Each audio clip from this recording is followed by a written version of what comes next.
Hello दोस्तों, आधारशिला academy के ऑनलाइन क्लासेस में आप सभी का स्वागत है। आज हम भारत के भू आकृतिक भूगोल का दूसरा टॉपिक अर्थात भारत के भू आकृतिक भूगोल में आज हम दूसरा क्लास करने आज जा रहे हैं। ठीक है। इसी में हमने पहले कक्षा में या इसके पहले टॉपिक में हमने क्या देखा था? तो हमने देखा था दोस्तों कि इसमें हमने ट्रांस हिमालय के बारे में पढ़ा था। ठीक है।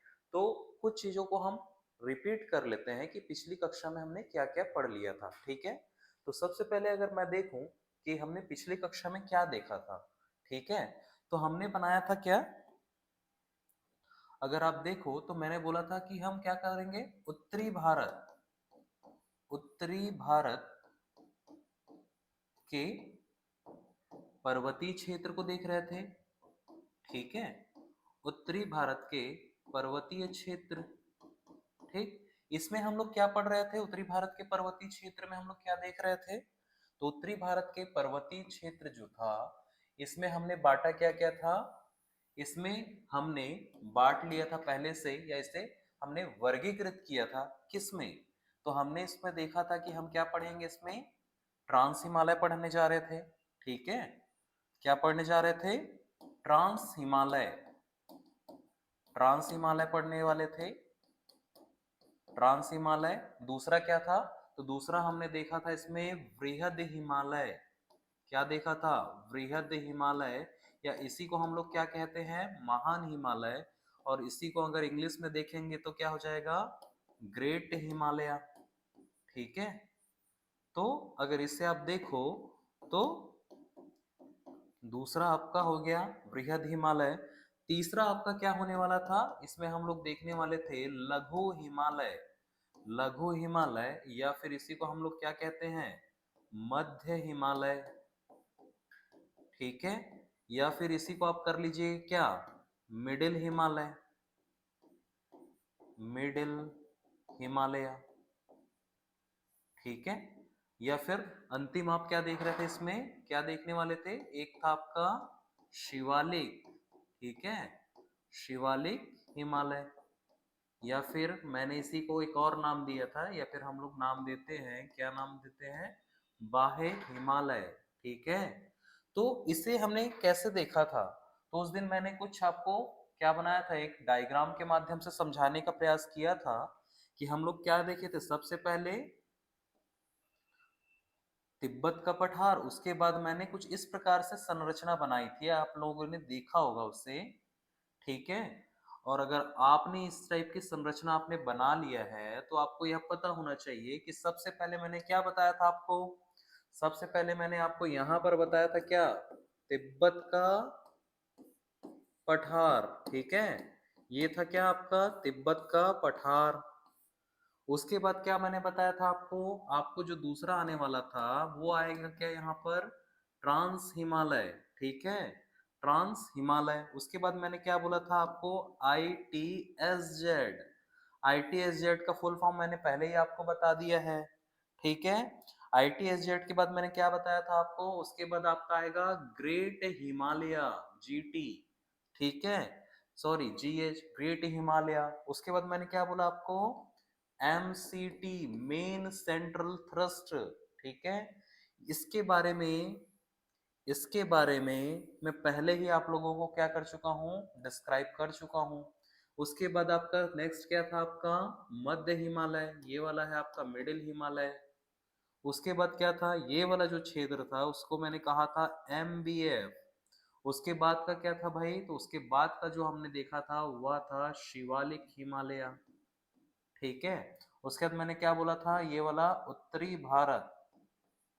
उत्तरी भारत का मैदानी क्षेत्र, ये वाला क्षेत्र। ठीक है। इसको हमने क्या किया था, पिछली कक्षा में डिस्क्राइब किया था और इसे समझने का भी प्रयास किया था। ठीक। अब इसमें हमें क्या देखना है, इसको आप लोग एक बार समझिए कि ये समझने के लिए क्यों जरूरी है आप लोगों के लिए, यह संरचना आपके लिए आवश्यक क्यों हो जाता है। क्योंकि यह वाला जो क्षेत्र है, आप अगर मैप उठा के देखो, मानचित्र, तो ये वाला क्षेत्र आता है उत्तर की ओर। ठीक है, उत्तर से दक्षिण की अवस्थिति को दर्शाता है ये। ठीक है, उत्तर से दक्षिण की अवस्थिति को। अगर आपके हाथों में मैप है, इस प्रकार से अगर आप मैप देखते हो तो यहाँ पर निचली वाला जो क्षेत्र आएगा वो आएगा उत्तरी भारत के मैदानी क्षेत्र, और यहाँ पर आपको जो मिलेगा सबसे ऊपर वाले जोन में, यहाँ पर मिलेगा आपको तिब्बत का पठार। उसके बाद आपको मिलेगा क्या, सबसे पहले ट्रांस हिमालय। यहाँ पर आपको मिला ट्रांस हिमालय। ट्रांस हिमालय के बाद हमको जो दूसरा मिलने वाला बिंदु था वो क्या था भाई, ट्रांस हिमालय हमको मिल गया। उसके बाद जो हमको सेकेंड ऑप्शन आता वो क्या था, यहाँ पर वो था आपका ग्रेट हिमालय। ठीक है, ग्रेट हिमालय। उसके बाद क्या था, उसके बाद मैंने बताया कि आपको मिडिल हिमालय मिलेगा।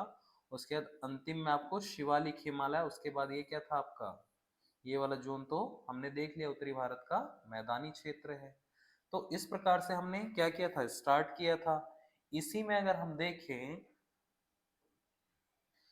कि हमने एक एक बिंदु स्टार्ट किया, इसमें हमने क्या देखा था, इसमें हमने ट्रांस हिमालय के बारे में देखा था। तो ट्रांस हिमालय को मैंने बताया था कि उसका विस्तार कहां से कहां तक है, ट्रांस हिमालय। ठीक है, ट्रांस हिमालय। अगर आपको इसे विस्तार बताना हो तो आप इसका विस्तार कहां से कहां तक बताएंगे, तो विस्तार मैंने इसको आपको बताया था कि पश्चिम में हिंदू कुश पर्वत है एक, हिंदू कुश पर्वत। ठीक है, वहीं पर एक जगह है पामीर गांठ। क्या है, पामीर गांठ। पामीर गांठ ये एग्जैक्ट कहाँ पड़ेगा, तो ये पड़ता है अफगानिस्तान प्लस पाकिस्तान के क्षेत्र में। ठीक है, वहां से लेकर ये वाला जो जो क्षेत्र है पूर्व में हमने देखा था कहाँ, कैलाश, कैलाश पर्वत श्रेणी। ठीक है, कैलाश पर्वत श्रेणी तक हमने क्या किया, इसे देखा। अब इसी को हमने क्या किया था, आपको विस्तारित किया था कि कैसे, कि इसके अंतर्गत ट्रांस हिमालय के अंतर्गत,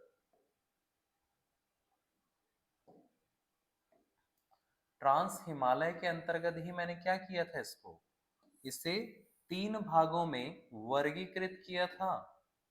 हाँ या ना, तीन भागों में मैंने क्या कर दिया था, इसको वर्गीकृत किया। तीन भागों में मैंने इसे वर्गीकृत कर लिया था। कैसे किया था, तो आप सभी को पता है इससे मैंने तीन भागों में कैसे किया था। तो तीन भाग में हमने देखा था इसको क्या, काराकोरम रेंज, दूसरा लद्दाख रेंज, और तीसरा क्या था, जास्कर रेंज। तो यहाँ पर आपने सबसे पहले देखा था क्या, काराकोरम, काराकोरम श्रेणी। ठीक है, अब श्रेणी क्या होता है, कुछ कुछ शब्दावली है वो समझना आपके लिए जरूरी है। श्रेणी का मतलब है लगातार। लगातार आप कहीं जाते होगे तो आपको पर्वत की संरचना कंटिन्यूटी कंटिन्यूटी में दिखाई देती होगी, उसे हम लोग क्या बोलते हैं, रेंज कह देते हैं या फिर श्रेणी कह देते हैं। दूसरा हमने देखा था यहाँ पर लद्दाख रेंज या फिर लद्दाख श्रेणी के बारे में, और तीसरा हमारा क्या था भाई, तीसरा हमारा था जास्कर, जास्कर रेंज।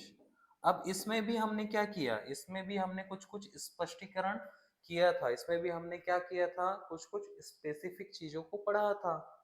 क्या पढ़ा था, तो हमने देखा था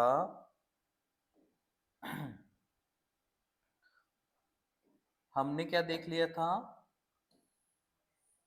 इसको देखा था क्या, तो हाँ, हमने क्या देख लिया था, काराकोरम रेंज को देख लिया था। काराकोरम रेंज को पढ़ा। उसके बाद हमने लद्दाख रेंज को पढ़ा। उसके बाद हमने क्या किया, जास्कर रेंज को पढ़ा।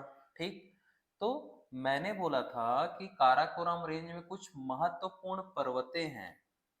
क्या है, कुछ महत्वपूर्ण पर्वतें हैं।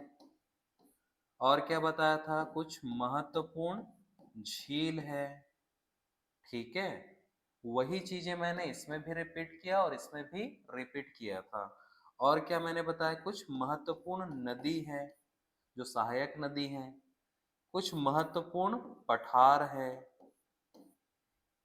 तो इस चीज को मैंने बताया था आप लोगों को। तो काराकोरम में मैंने क्या बोला था आप लोगों को, काराकोरम में मैंने बताया था ना कि माउंट K2 है।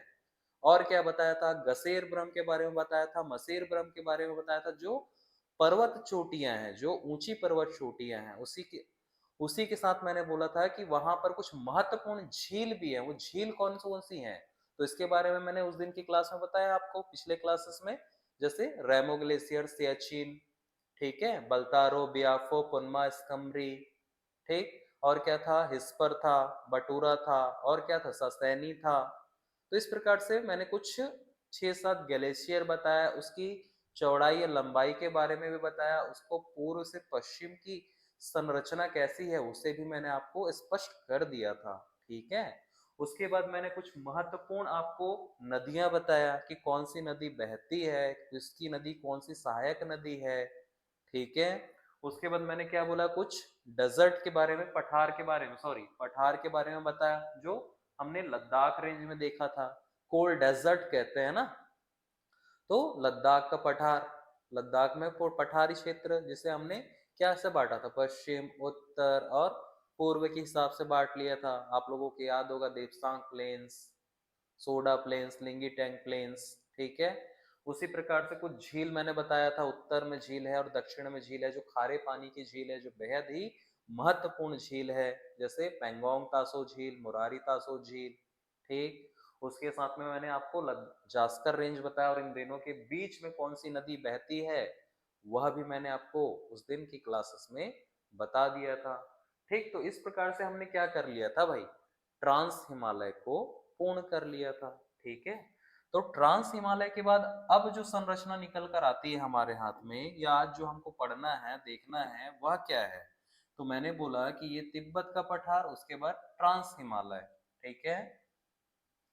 ये मैंने क्या कहा, तिब्बत का पठार, ट्रांस हिमालय, उसके बाद है ITSZ, उसके बाद है वृहद हिमालय, उसके बाद क्या है नेक्स्ट पार्ट। तो हमने क्या किया, तिब्बत का पठार देख लिया, उसके बाद हमने ट्रांस हिमालय भी देख लिया। अब कौन सी, ITSZ, ये भी हमने बता दिया था। अब हम जो पढ़ने जा रहे हैं वह है ग्रेट हिमालय, ठीक है। तो आज जो हमने देखना है वह है क्या, ग्रेट हिमालय, जिसे हम वृहद हिमालय या महान हिमालय भी कहते हैं, ठीक है। तो आप देखते हैं क्या वृहद हिमालय के बारे में, वृहद हिमालय, या इसी को क्या कह दिया है, महान हिमालय, या फिर कह दीजिए ग्रेट हिमालय, ठीक। अब इसमें हमने देखना क्या क्या है, ये हमारे लिए इसमें महत्वपूर्ण चीजें कहाँ क्या क्या है इस पर। तो सबसे पहले अगर हम देखें तो इसके विस्तार के बारे में देख लेते हैं भाई। तो विस्तार अगर आप देखो तो इधर क्या था आपका, इस संरचना में हमने अभी कहाँ से निकला है, तो यहाँ पर जो था ITSZ था, क्या ITSZ। उसके बाद इधर जब अगर आप जाते हैं तो क्या मिलेगा, MCT, ठीक। तो यह बीच वाली जोन है, इस प्रकार से यहाँ हमने देख लिया ITSZ को, ये देख लिया MCT को। अब हमको इसके बारे में देखना है, ठीक। तो इसे अगर हम डिस्क्राइब करें तो कैसे करेंगे, तो सबसे पहले इसका विस्तार देखो। विस्तार, अगर मैं इसकी विस्तार करूं तो मैं बोल सकता हूं कि यह लद्दाख में, लद्दाख से लेकर, ठीक है, जम्मू एंड कश्मीर पहले हम लोग बोलते थे, अब हम जम्मू एंड कश्मीर, लद्दाख से लेकर कहाँ तक, अरुणाचल प्रदेश तक इसका विस्तार हमें देखने को मिलता है, ठीक है। तो हम अगर इसकी विस्तार की बात करें, विस्तार की अगर बात करते हैं तो इसे कहाँ से कहाँ तक, अगर ऐसे स्थिति में देखें तो ये हमको मिलता है पश्चिम में, पश्चिम में लद्दाख। लद्दाख में क्या है, लद्दाख में हमको देखने को मिलता है एक पर्वत जिसका नाम है नागा पर्वत। नागा पर्वत से लेकर क्या है, पूर्व में, पूर्व में है अरुणाचल प्रदेश। क्या है, अरुणाचल प्रदेश। अरुणाचल प्रदेश, अरुणाचल प्रदेश के ही जस्ट ऊपर लगा हुआ है एक पर्वत जिसका नाम है नामचा बरवा। ठीक है, नामचा बरवा जो है चीन में, मुख्य रूप से चीन में है, लेकिन छोटा मोटा पार्ट या उसकी कुछ श्रेणियां अरुणाचल प्रदेश से लगती है। तो मैं बोल सकता हूं कि पश्चिम में लद्दाख में नागा पर्वत से लेकर पूर्व में नामचा पर्वत तक वृहद हिमालय विस्तारित है। ठीक है, अब क्या देखेंगे इस पर, तो जो हमारा दूसरा प्रश्न इसमें होने जा रहा है वह रहने वाला है क्या, तो कुछ पर्वत की श्रेणियां होंगी ना इस पर। हाँ, और क्या हो सकता है, तो इसकी ऊंचाई भी हमको देखनी पड़ेगी जो प्रश्न में हमसे पूछे जाते हैं। और क्या हो सकता है, पूर्व से पश्चिम के क्रम में कौन कौन से पर्वत आते हैं उसे आप क्या कीजिए, जमाइए। या फिर पश्चिम से पूर्व की ओर कौन कौन से प्रश्न पर्वतें आएंगे उसे आप जमाइए। यह भी प्रश्न बन सकता है क्या, हाँ बिल्कुल बन सकता है। या फिर आपको 4 पर्वतें दे दी जाएंगी, उनको आप क्या कीजिए, क्रम से जमाएं ऊंचाई के आधार पर, यह भी हो जाएगा।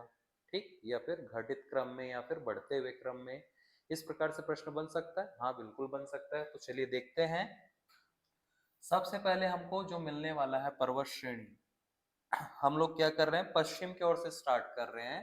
तो मैं यहाँ मान के चल रहा हूँ, यहाँ पर ये वाला जो जोन है, यहाँ से मैंने स्टार्ट किया और इस प्रकार से ये चलते जा रहा है यहाँ तक, और ये भी लास्ट एक पर्वत श्रेणी है। ठीक है, मैंने इसे माना क्या है, सबसे पहले एन, नागा पर्वत।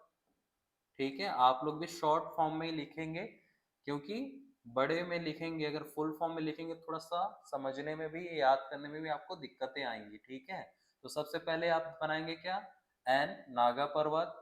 उसके बाद जो दूसरा मिलने वाला है वह है, वह कौन सा है, दूसरा पर्वत जो आपको मिलेगा वो है बद्रीनाथ। बद्रीनाथ के बाद जो आपको नेक्स्ट मिलेगा वह है कामेट। कामेट के बाद जो मिलेगा केदारनाथ। केदारनाथ के बाद जो नेक्स्ट आपको आएगा हाथ में वह रहेगा क्या, नंदा देवी। नंदा देवी के बाद जो आपको देखेंगे, नंदा देवी के बाद धौलावीरा या धौलागिरी। ठीक है, फिर क्या, अन्नपूर्णा, अन्नपूर्णा। फिर एम, एम से मनसालू। मनसालू के बाद उसके बाद क्या है, जी, जी से गौरी शंकर। गौरी शंकर के बाद सी, छोयू। छोयू के बाद आपको मिलेगा क्या, छोयू के बाद आपको मिलेगा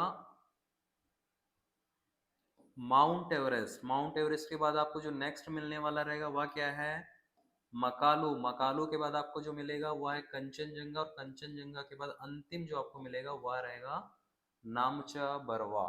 ठीक है, तो इस प्रकार से आप क्या कीजिएगा, अल्फाबेट में आप पहले तो जमाइएगा। ये पूर्व से पश्चिम का क्रम है या फिर पश्चिम से पूर्व का क्रम है, ये पर्वत श्रेणी एज इट इज है। ठीक है, ऑथेंटिक आपके पास एटलस होगा ऑक्सफोर्ड का या फिर ब्लैक स्वान का, तो आप उसमें आप इसको देख सकते हो, फिजिकल ज्योग्राफी में आपको देखना रहेगा। ठीक है, तो सबसे पहले क्या है, अगर हम देखें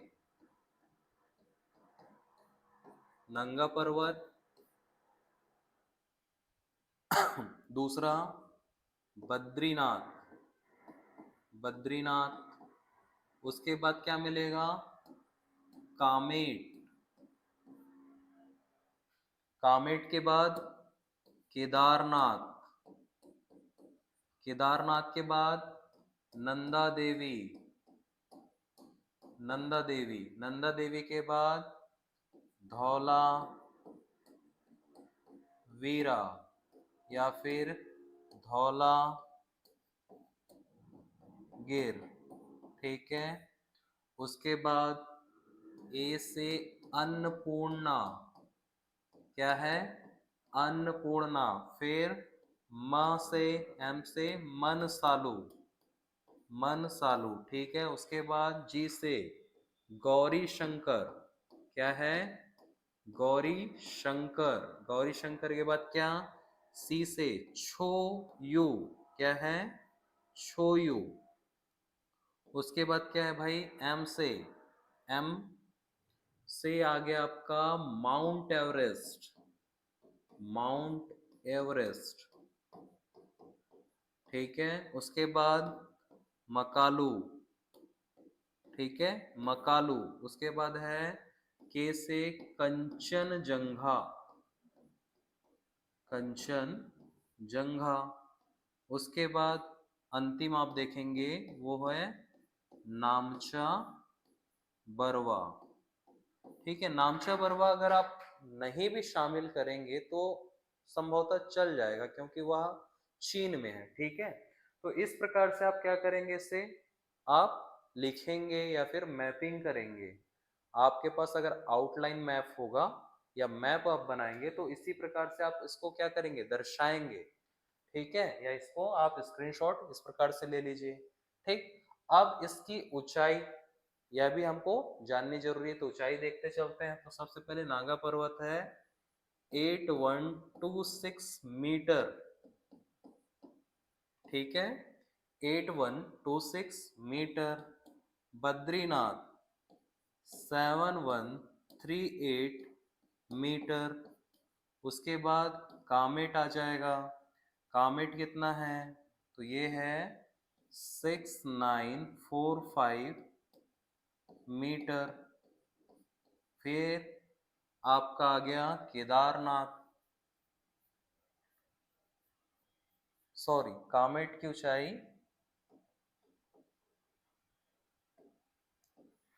कामेट की ऊंचाई है 7756 मीटर, ठीक। केदारनाथ की ऊंचाई है 69, ठीक है, 6945 मीटर। अब कौन सा, नंदा देवी 7817 मीटर, ठीक। फिर आ जाएगा धौलागिरा 8172 मीटर। उसके बाद अन्नपूर्णा तो 8078 मीटर। उसके बाद मनसालू, मनसालू का अगर आप देखो तो ये आ जाएगा आपका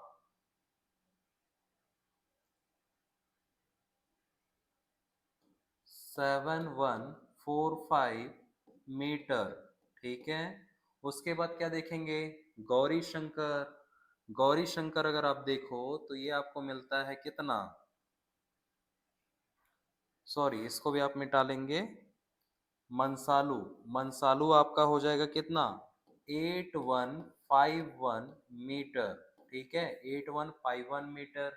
गौरी शंकर है आपका 7145 मीटर, ठीक है, 7145 मीटर। छोयू का अगर आप देखो तो छोयू आपका मिलता क्या है 8201 मीटर। इसी के बाद आपको मिल जाएगा माउंट एवरेस्ट, कितना है भाई, 8848 मीटर, ठीक। उसके बाद मकालू है 8481 मीटर। उसके बाद क्या मिलेगा, कंचनजंगा। कंचनजंगा है 8598 मीटर। उसके बाद आपको मिलेगा नामचा बरवा, ये है 7756 मीटर।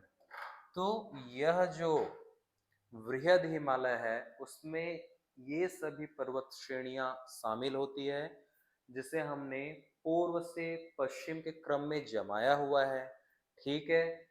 उसके नाम इस प्रकार से हैं और इसकी ऊंचाई आपको इसमें बता दी गई है, ठीक है। ये ऑथेंटिक एटलस के द्वारा ही आपको बताया जा रहा है।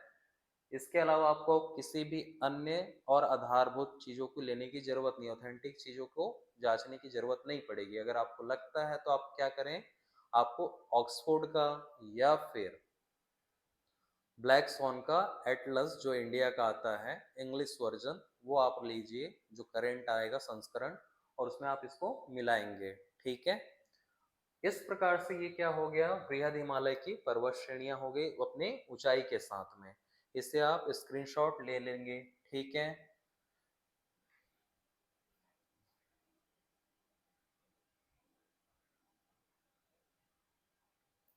अब क्या देखना है इसमें हमें, तो अब हम इसमें कुछ आवश्यक चीजें हैं जो हमें जाननी जरूरी है, वह प्रश्न भी बनते हैं वहां से, तो उसे देखते हुए चलते हैं। वह क्या है, सामान्य परिचय बृहद हिमालय के बारे में, सामान्य जानकारी, सामान्य जानकारी बृहद हिमालय के बारे में। ठीक है, सबसे पहले अगर इसकी औसत ऊंचाई के बारे में पूछ लिया गया आपसे, औसत ऊंचाई बताएं, वृहद हिमालय की औसत ऊंचाई के बारे में अगर कोई पूछ लिया तो आप लोग बताएंगे क्या, 6100 मीटर।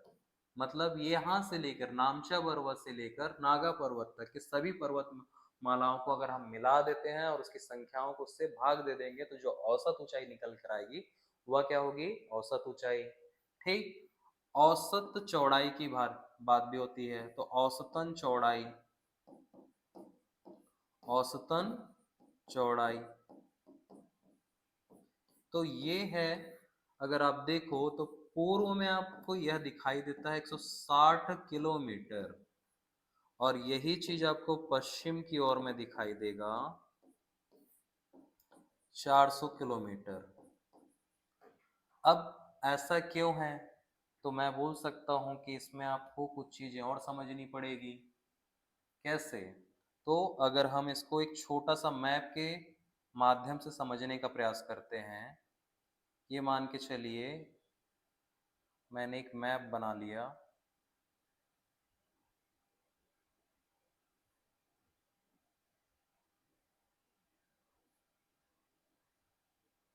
आप लोग भी रफली क्या कीजिएगा, मैप बना लीजिएगा।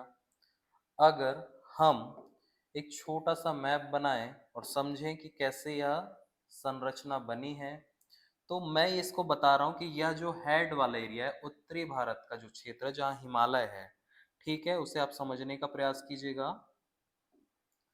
ये जो क्षेत्र है यहाँ से लेकर यहाँ तक, अगर माने यह मैं मान के चल रहा हूँ यहाँ पर अरुणाचल प्रदेश, आपको भी समझ आ रही होगी। यहाँ मैं मान के चल रहा हूँ आपका जम्मू एंड कश्मीर और लद्दाख का क्षेत्र हम देख रहे हैं। ठीक है, एक मैप है, रफली मैप है। ठीक, इसमें हम लोग जो देखते हैं, यहाँ से जो चालू होता है इस प्रकार से ये इस ओर बढ़ते जाती हैं, और यहाँ पर इसकी चौड़ाई अगर आप देखो तो अधिक है, और ये आगे जाते जाते ये क्या होती जाती है, सक्रिय होती जाती है, यही बात बताई गई है। ठीक है, तो यहाँ पर ये दिखाई देता है 400 किलोमीटर, यहाँ ये इधर 400 किलोमीटर, चौड़ाई अधिक है। ठीक है, और इधर इसको दिखाई देना स्टार्ट हो जाता है क्या, सक्रिय होने के कारण यह 160 किलोमीटर। क्या कारण हो सकता है, तो भाई इसका कारण है प्लेट विवर्तन, या फिर मैं बोल सकता हूं अभिसारी प्लेट, अभिसारी प्लेट। ठीक है, इसको हम लोग बोलते हैं कन्वर्जेंट, कन्वर्जेंट प्लेट। ठीक है, एक्चुअल क्या होता है, जो पर्वतीय संरचना, कोई भी पर्वत संरचना, कहीं भी की कोई भी पर्वत संरचना होगा, वह क्या होता है, प्लेट टेक्टोनिक थ्योरी या फिर प्लेटों की संरचना से निर्माण हुआ है। ठीक है, तो प्लेटों की संरचना से यह इसका निर्माण होता है, प्लेटों के संरचना से। ठीक है, तो इसमें मैं आपको दो प्लेट के बारे में जानकारी दे रहा हूं, एक है अभिसारी प्लेट और दूसरा आपको मिलता है अपसारी प्लेट। ठीक है, अपसारी प्लेट। ठीक। तो अभी सारी प्लेट में क्या आपको देखने को मिलेगा? तो दो प्लेट्स, मान के चलिए एक प्लेट है और यह एक दूसरा प्लेट है, इसकी मूवमेंट इस ओर है और इसका मूवमेंट भी इस ओर है। अगर ये दोनों आपस में टकराएंगे तो क्या होगा? एक प्रकार से फोल्डिंग की क्रिया होगी, जिससे क्या होगा? मतलब मेरे पास अगर मैं एक कॉपी ले लेता हूं, ये जैसे मेरे पास एक कॉपी है, इसको अगर मैं मान के चलूं कि ये क्या हो रहा है, एक प्लेट है और इस पर अगर मैं दोनों साइड से अगर दबाव देता हूं, ठीक है, तो दबाव देने के क्रम में क्या हो रहा है? कुछ जगह झुक रहा है, कुछ जगह उठ रहा है, ठीक है। तो यही प्रक्रिया क्या होती है? प्लेटों के निर्माण या फिर पर्वतीय संरचनाओं के निर्माण के समय में भी होता है, ठीक। तो ये कैसे होता है? इससे अभिसारी प्लेट से क्या क्या हो सकता है? तो अभिसारी प्लेट से जो बनता है वह पर्वत का निर्माण होना, पर्वत निर्माण होता है, ठीक है। दूसरा क्या होता है? गर्त निर्माण। गर्त का भी निर्माण किससे होता है? इसी से, अपसारी प्लेट से। और क्या होता है? भूकंप। भूकंप व ज्वालामुखी की घटनाएं, ठीक है। तो भूकंप व ज्वालामुखी की घटनाएं भी क्या होती है? अभिसारी प्लेट के कारण होती है। पर्वतों का निर्माण होना है, गर्त का निर्माण होना है। तो इस प्लेट का क्या होता है? इस जो चौड़ा वाला हिस्सा है वहां पर यह बहुत पहले लगना स्टार्ट हुआ और ट्रांस हिमालय पर पहले लगा, फिर बृहद हिमालय पर। तो पहले से जब लगते हुए आ रहा तो इसमें अधिक फोल्डिंग्स हो गई, ठीक। और क्या बोल सकते हैं? तो अधिक फोल्डिंग के कारण, पहला चौड़ा अधिक होने के कारण क्या होगा? अधिक फोल्डिंग्स हुए। अधिक फोल्डिंग्स मतलब अधिक भ्रंशन की क्रिया हुई। भ्रंशन मतलब बार बार टूटा, बार बार जुड़ा, तो इस प्रकार से क्या हुआ? वो वहां पर हो गया। दूसरा, अगर हम देखें वहां पर एक दो पर्वत और पहले से है, वह कौन सा? हिंदू कुश पर्वत, ठीक है, काराकोरम रेंज,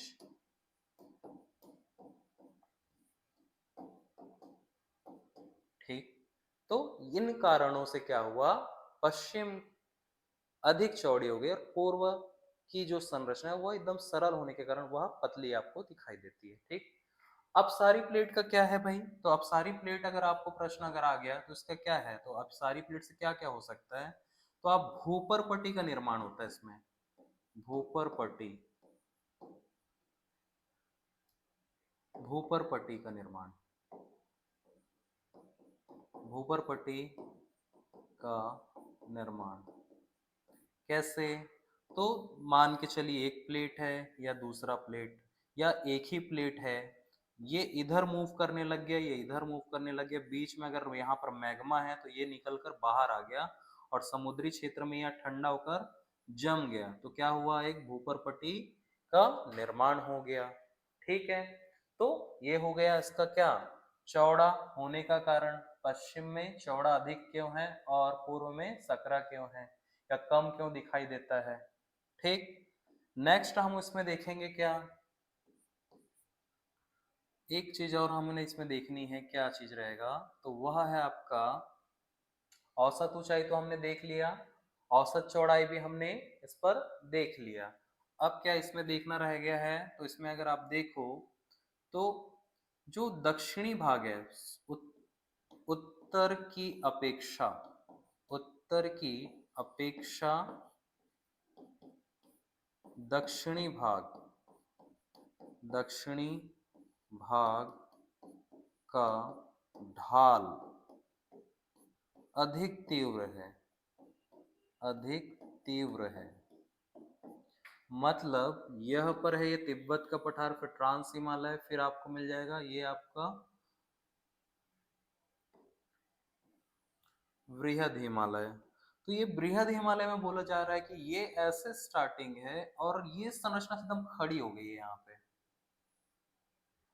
मतलब ये वाला जो जोन है उत्तर क्षेत्र है क्योंकि ये तिब्बत का पठार है।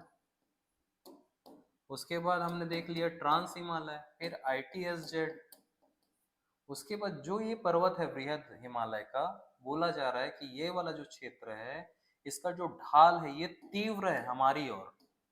भारत की ओर से देखने पर क्या मिलेगी, ढाल हमको तीव्र देखने को मिलती है, उसी की अपेक्षा यहाँ पर वो ढाल कैसे दिखती है, मंद। ठीक है। अब इससे क्या क्या फायदे हो सकते हैं, तो मंद है तो जो इधर के देश हैं, इधर क्या है आपको पता है, चाइना है, तो क्या हो सकता है यहाँ पर इंफ्रास्ट्रक्चर, इंफ्रास्ट्रक्चर बोल सकते हैं, फिर इसको हम लोग बोले हिंदी में आधारभूत, आधारभूत ढांचा, आधारभूत ढांचा बनाने में आसानी, आवागमन,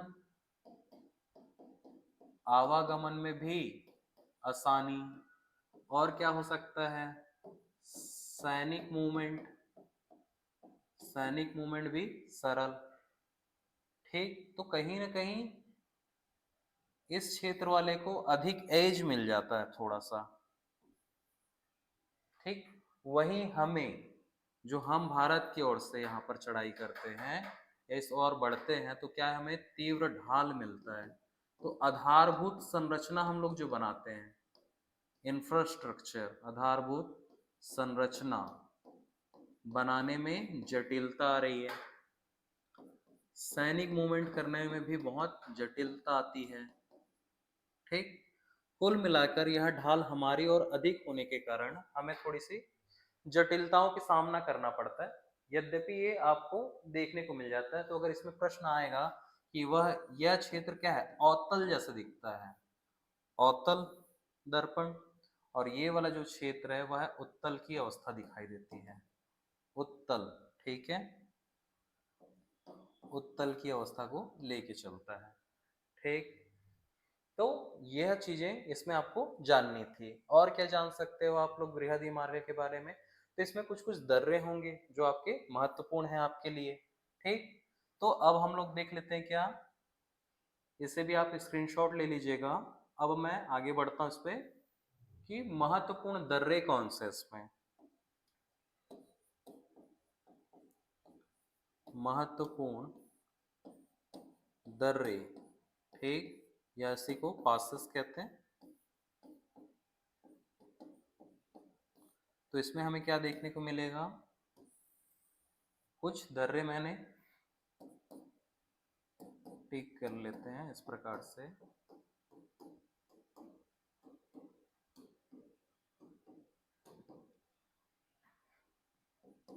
सबसे पहले मिलेगा आपको बुर्जिल दर्रा। ठीक है, बुर्जिल दर्रा आपको जो देखने को मिलता है वह है पाक ऑक्युपाइड कश्मीर में, पाक अधिकृत कश्मीर में आपको देखने को मिलेगा क्या, बुर्जिल दर्रा। दूसरा आपको जो मिलता है वह है जोजिला दर्रा।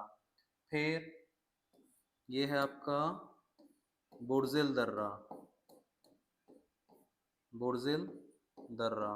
ठीक, दूसरा आपको मिलेगा क्या, जोजिला दर्रा, जोजिला दर्रा। और क्या, नेक्स्ट आपको मिलेगा बारालाचा। ठीक है, बारालाचा दर्रा।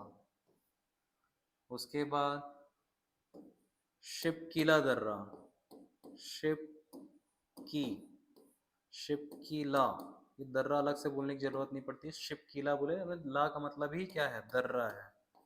ठीक है, उसके बाद थांगला, फिर मानाला, उसके बाद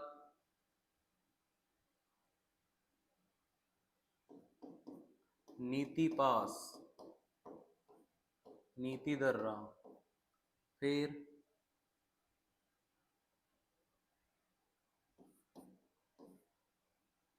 डरमा, क्या है, डरमा, डरमा पास। फिर आपको मिलेगा क्या, लिपिया धुरा, लिपिया धुरा।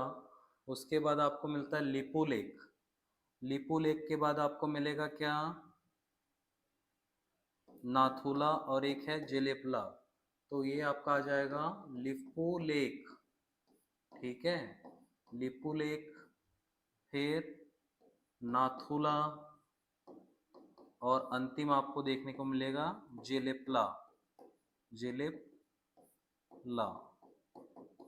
ठीक है, तो इसे अगर आप देखो तो सबसे पहले आपने क्या देखा, बुर्जिल दर्रा, फिर जोजिला दर्रा, बारालाचा दर्रा, शिपकिला दर्रा, थांगला दर्रा, मानाला, नीति पास, डरमा, लिपियादुरा, लिपिलेक, नाथुला और जेलेपला। ठीक है, ये प्रमुख दर्रे हैं।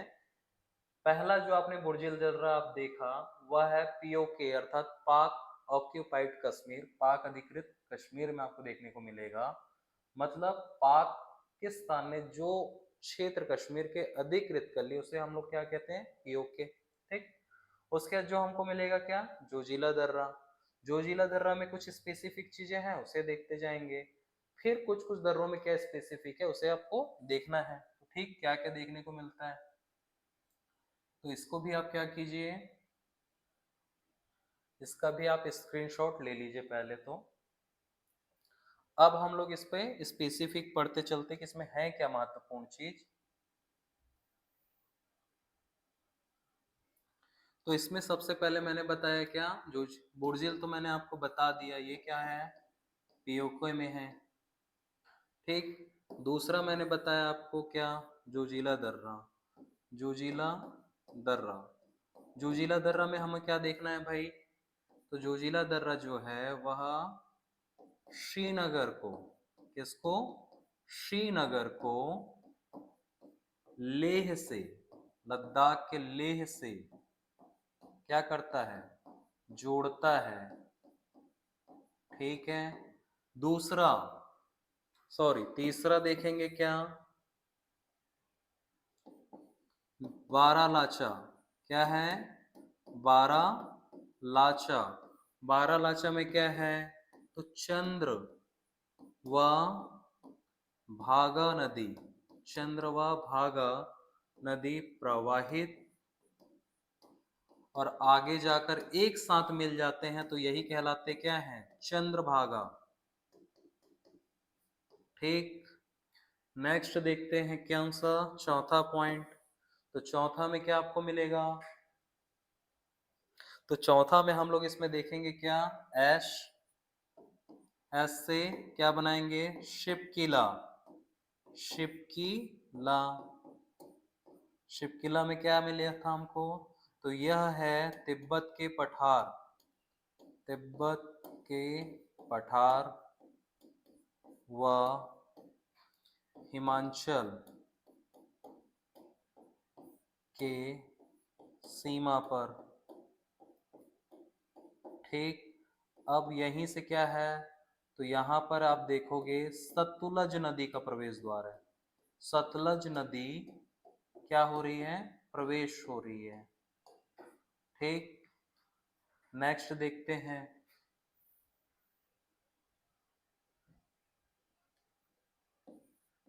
पांचवा थांगला, ये हमने छोड़ दिया, इसमें कुछ स्पेसिफिक नहीं है।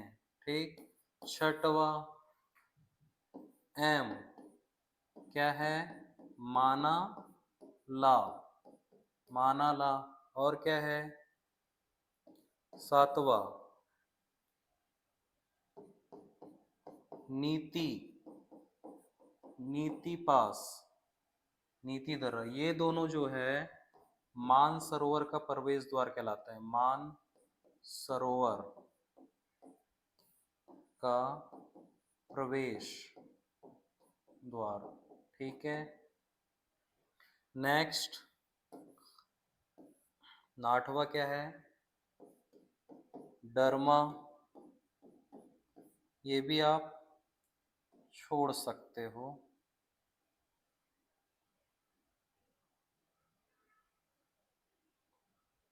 नाइन्थ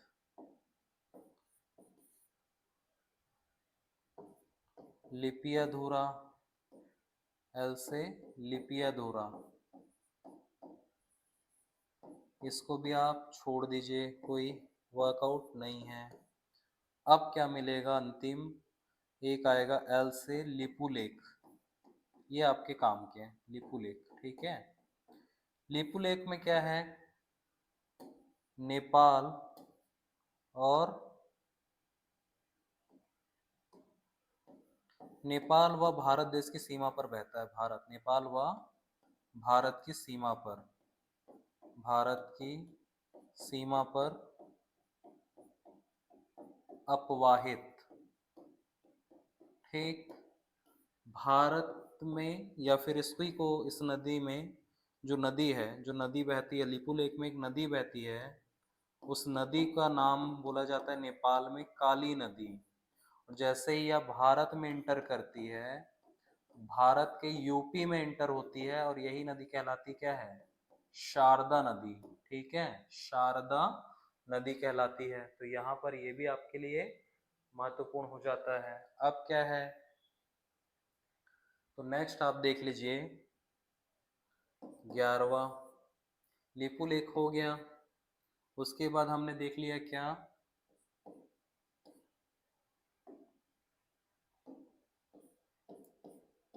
नाथुला। नाथुला अगर आप देखोगे तो आपको गंगटोक, गंगटोक किसकी राजधानी है, तो सिक्किम की राजधानी। गंगटोक को लाहसा से, लाहसा किसकी राजधानी, तिब्बत की राजधानी से जोड़ता है, ठीक है। गंगटोक जो है वह सिक्किम की राजधानी है, लाहसा जो है वो तिब्बत की राजधानी है, ठीक है।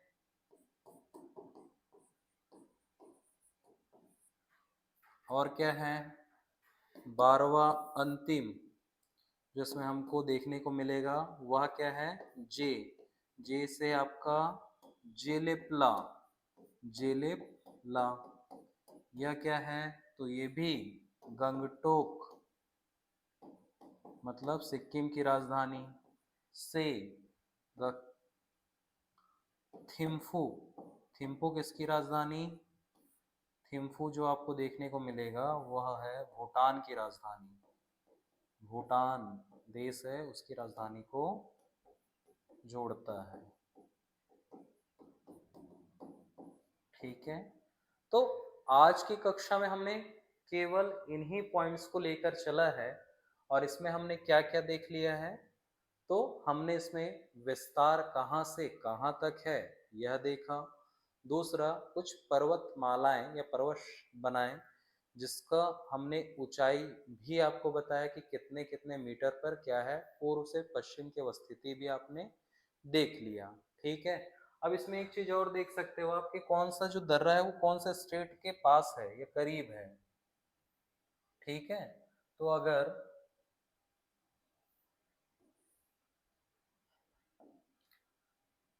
मैं अगर इस प्रकार से मैंने दर्रे बना दिया, तो मैंने बोला कि ये दो दर्रे हैं, एक है बुर्जिल दर्रा और दूसरा जोजिला, तो ये दोनों के दोनों आपके कहाँ पड़ेंगे, जम्मू एंड कश्मीर में, ठीक। उसके बाद मैंने और बनाया क्या, BSTM, ये है आपका बारालाचा। बारालाचा केवल, बारालाचा और सिपकिल्ला आपको मिलेगा हिमाचल प्रदेश में, ठीक है। बारालाचा और सिपकीला ये मिलेगा आपको हिमाचल प्रदेश में। यहाँ के बाद आपको जो मिलेगा NDLL,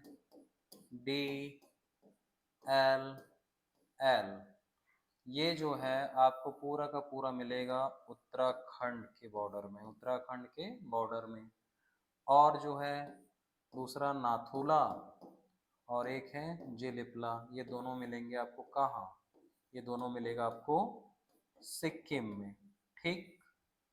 तो इस प्रकार से अगर आप स्टेट्स में भी अगर खींचना चाहें लाइंस को, दरारे को, कहाँ कहाँ पासेस है, जो आने जाने का मार्ग है, दर्रे का मतलब है पास, पास अगर देखें तो आवाजाही के लिए एक ऐसी जगह, मतलब यहाँ पर ये अगर मैं बोलूं कि पर्वतमालाएं हैं, पर्वत की श्रेणियां हैं, तो यहाँ से जो आवाजाही के लिए जो मार्ग है उसी को हमने क्या कह दिया है, पासेस कह दिया है। और यही पासेस हैं, ठीक है। कुछ कुछ जम्मू कश्मीर में मिलेगा, कुछ आपको हिमाचल प्रदेश में मिलेगा, कुछ उत्तराखंड में और कुछ सिक्किम में। यह सब हमको देखने को मिलता है। जो ये महत्वपूर्ण दर्रे हैं, इसमें प्रश्न यही आ जाता है कि कौन से दर्रे से क्या चीज इंटर होती है या फिर क्या वहां का विशिष्ट है। ठीक है, तो आज की क्लास में हम लोग इतना ही देखते हैं। आपको यह क्लास समझ आ रही है या कुछ समस्या आ रही है, आप हमें कमेंट के माध्यम से बताइए। ज्यादा से ज्यादा आप लाइक कीजिए और शेयर कीजिए। Thank you.